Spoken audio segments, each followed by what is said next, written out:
The ghost smiled thoughtfully and waved its hand, saying as it did so, "Let us see another Christmas."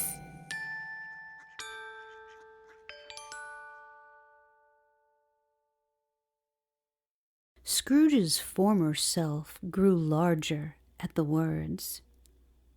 And there he was, alone again, when all the other boys had gone home for the jolly holidays. He was not reading now, but walking up and down despairingly. Scrooge looked at the ghost, and with a mournful shaking of his head, glanced anxiously towards the door. It opened, and a little girl, much younger than the boy, came darting in, and putting her arms about his neck, and often kissing him, addressed him as her "Dear, dear brother, I have come to bring you home, dear brother." "Oh, to bring you home, home, home." Home, little fan? Yes, home for good and all, home forever and ever. Father is so much kinder than he used to be, that home is like heaven. He spoke so gently to me one dear night when I was going to bed, that I was not afraid to ask him once more if you might come home. And he said, yes, you should, and sent me in a coach to bring you. And you're going to be a man, and are never to come back here. But first, we're to be together all the Christmas long and have the merriest time in the world. You are quite a woman, little fan. She clapped her hands and laughed and tried to touch his head, but being too little, laughed again and stood on tiptoe to embrace him. Then she began to drag him, in her childish eagerness, towards the door, and he, nothing loth to go, accompanied her. A terrible voice in the hall cried, "Bring down Master Scrooge's box there." And in the hall appeared the schoolmaster himself, who glared on Master Scrooge with a ferocious condescension, and threw him into a dreadful state of mind by shaking hands with him. He then produced a decanter of curiously light wine and curiously heavy cake, and he administered installments of those dainties to the young people. Good King Wenceslas looked out on the feast of Stephen, when the snow lay round about, deep and crisp and even. Brightly shone the moon that night, though the frost was cruel, when a poor man came in sight, gathering winter fuel. Bring me flesh and bring me wine, bring me pine logs hither, thou and I will see and dine, when we bear the thither. Hey tomorrow, for they went together, through the ruins while the night in the bitter weather. Goodbye, children. Bye. Merry Christmas to you both. Merry Christmas. And send good greetings to your dear father. In his master's step he trod, where the snow lay dented. Heat was in the very sod, which the saint had printed. Therefore, Christian men, be sure, wealth or rank possessing, ye who now will bless the poor, shall yourselves find blessing.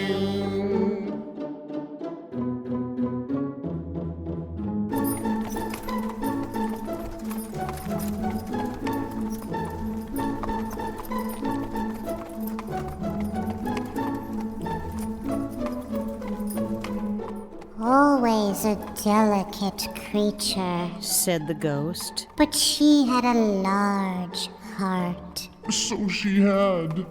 You're right. I'll not gainsay it, Spirit. God forbid. She died a woman and had as I think, children. One child. True. Your nephew. Scrooge seemed uneasy in his mind and answered briefly, Yes.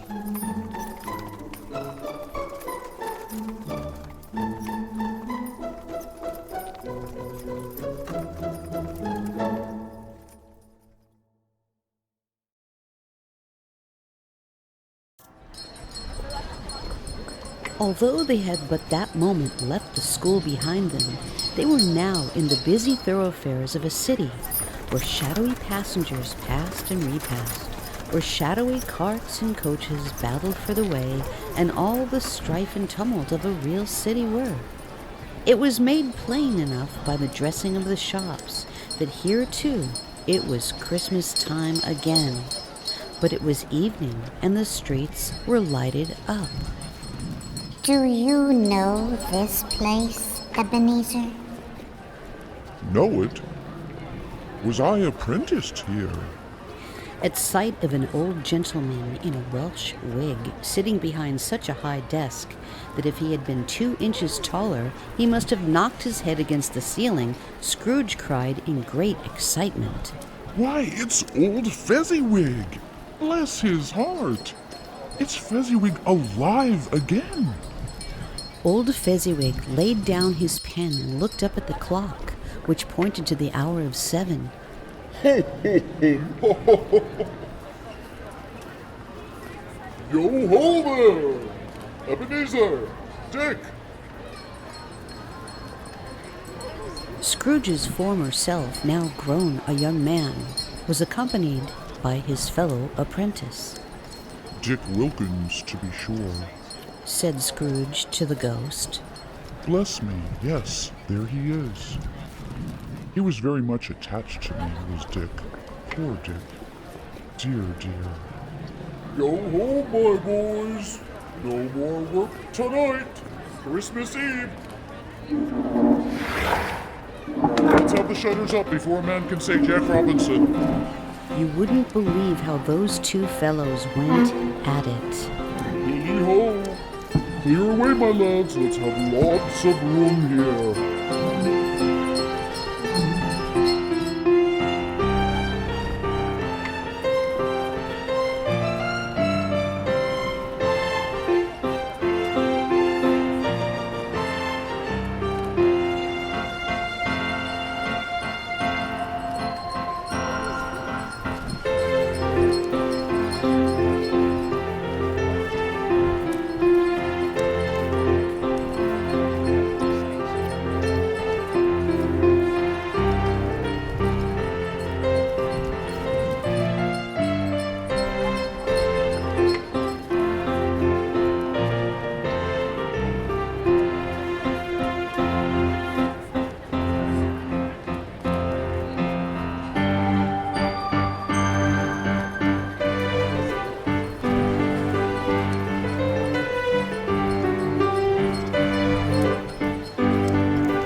In came a fiddler with a music book and went up to the lofty desk and made an orchestra of it and tuned like 50 stomach aches.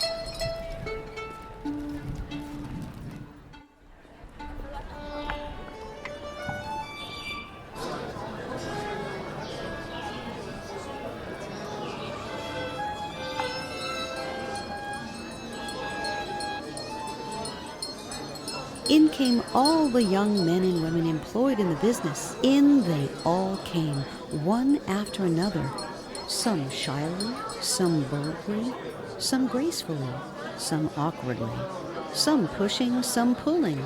In they all came anyhow and everyhow.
And now, kind fiddler, if you please, it is time for the Roger de Coverley.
When the clock struck 11, this domestic ball broke up.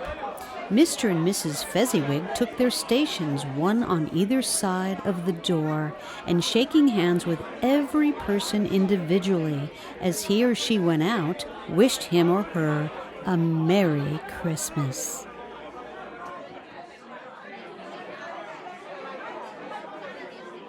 During the whole of this time, Scrooge had acted like a man out of his wits.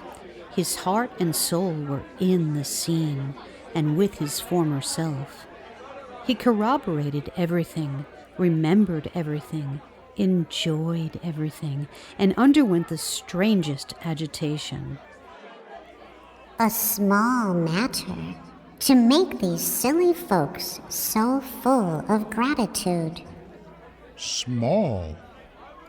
Why? Is it not? He has spent but a few pounds of your mortal money, 3 or 4 perhaps. Is that so much that he deserves this praise?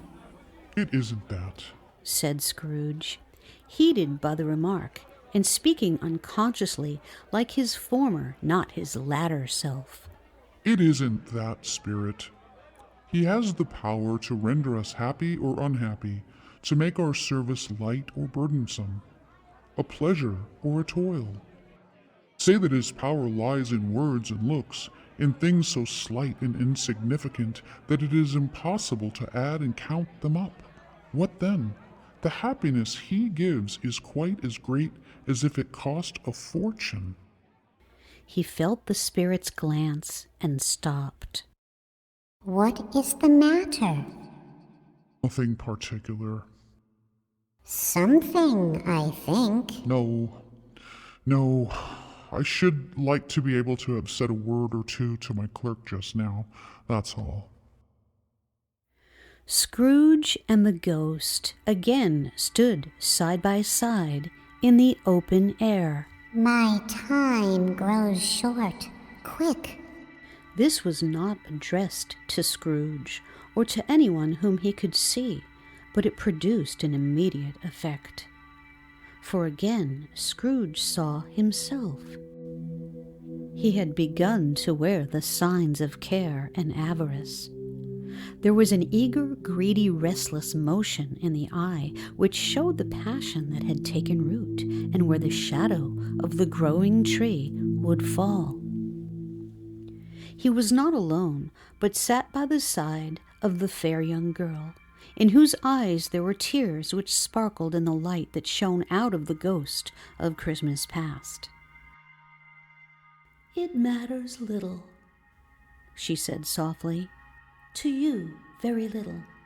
Another idol has displaced me, and if it can cheer and comfort you in time to come, as I would have tried to do, I have no just cause to grieve." What idol has displaced you? "A golden one." This is the even-handing dealing of the world. There is nothing on which it is so hard as poverty, and there is nothing it professes to condemn, with such severity as the pursuit of wealth. "You fear the world too much. All your hopes have merged into the hope of being beyond the chance of its sordid reproach. I have seen your nobler aspirations fall off one by one until the master passion, gain, engrosses you. Have I not?" What then? Even if I have grown so much wiser, what then? I am not changed towards you. Am I? "Our contract is an old one. It was made when we were both poor and content to be so. You are changed. When it was made, you were another man. I was a boy. Your own feeling tells you that you are not what you are. That which promised happiness when we were one in heart is fraught with misery now that we are two. How often and how keenly I have thought of this, I will not say. It is enough that I have thought of it, and I can release you." Have I ever sought release? "In words, no, never. Well, in what then? In a changed nature, in an altered spirit, in another atmosphere of life, another hope as its great end, in everything that made my love of any worth or value in your sight. If this had never been between us, tell me, would you seek me out and try to win me now? Ah, no." He seemed to yield to the justice of this supposition in spite of himself, but he said with a struggle, You think not. "I would gladly think otherwise if I could. Heaven knows, when I have learned a truth like this, I know how strong and irresistible it must be. But if you were free today, tomorrow, yesterday, can even I believe that you would choose a dowerless girl? I release you with a full heart for the love of him you once were." He was about to speak, but with her head turned from him, she resumed, "Half makes me hope you will have pain in this. A very, very brief time, and you will dismiss the recollection of it gladly as an unprofitable dream from which it happened well that you awoke. May you be happy in the life you have chosen." She left him, and they parted. Spirit, show me no more. Conduct me home. Why do you delight to torture me? One shadow more. No more. No more. I don't wish to see it. Show me no more.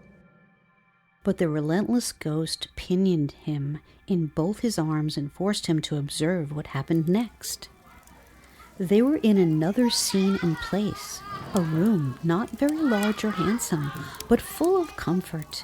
Near to the winter fire sat a beautiful young girl, so like the last that Scrooge believed it was the same until he saw her. Now a comely matron sitting opposite her daughter. The noise in this room was perfectly tumultuous, for there were more children there than Scrooge in his agitated state of mind could count.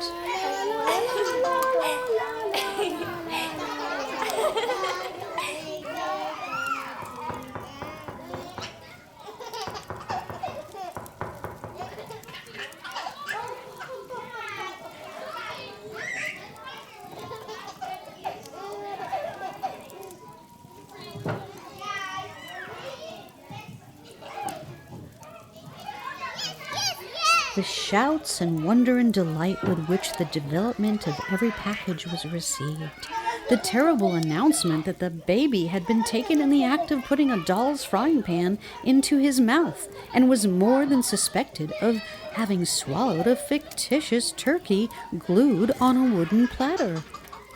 The immense relief of finding this a false alarm, the joy and gratitude and ecstasy, they are all indescribable alike. And now Scrooge looked on more attentively than ever, when the master of the house, having his daughter leaning fondly on him, sat down with her and her mother at his own fireside, and when he thought that such another creature quite as graceful and as full of promise might have called him father, and been a springtime in the haggard winter of his life, his sight grew very dim indeed. Oh, Belle, I saw an old friend of yours this afternoon. Who was it? Guess. How can I? I don't know. Mr. Scrooge. Mr. Scrooge it was. I passed his office window, and as it was not shut up and he had a candle inside, I could scarcely help seeing him. His partner lies upon the point of death, I hear, and there he sat alone, quite alone in the world, I do believe. Oh, Spirit, remove me from this place. I told you these were shadows of the things that have been. That they are what they are. Do not blame me. Remove me. I cannot bear it. Leave me. Take me back. Haunt me no longer. In the struggle, if that can be called a struggle in which the ghost, with no visible resistance on its own part, was undisturbed by any effort of its adversary, Scrooge observed that its light was burning high and bright, and dimly connecting that with its influence over him, he seized the extinguisher cap, and by a sudden action pressed it down upon its head. He was conscious of being exhausted and overcome by an irresistible drowsiness, and further of being in his own bedroom. He gave the cap a parting squeeze in which his hand relaxed, and had barely time to reel to bed before he sank into a heavy sleep.